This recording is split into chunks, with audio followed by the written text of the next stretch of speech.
Welcome back to the Halftime Report. I'm Jackie DeAngelis. This is Futures Now. We are watching crude oil prices soaring as OPEC convenes in Vienna, now near session highs. Oil tracking for its best day since late 2016, giving the energy sector a boost along with it. Bob Iaccino, they told us they were going to add back 1 million barrels. It's probably more like 600,000, and the market thought it was oversold.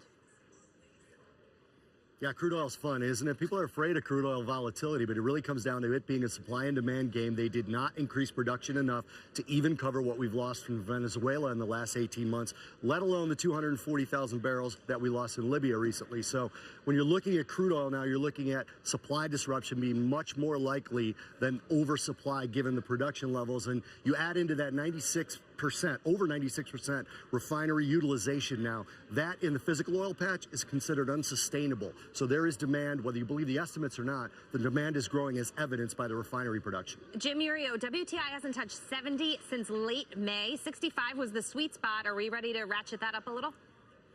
Well, if you look at the long-term chart, it turned around at a completely reasonable level just south of 64, and it looks like it's heading above 70 in that long-term trend.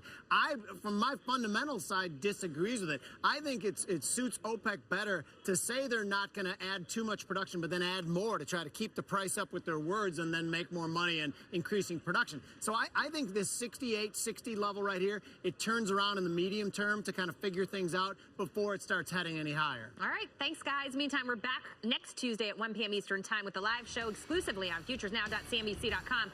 Halftime is back after this.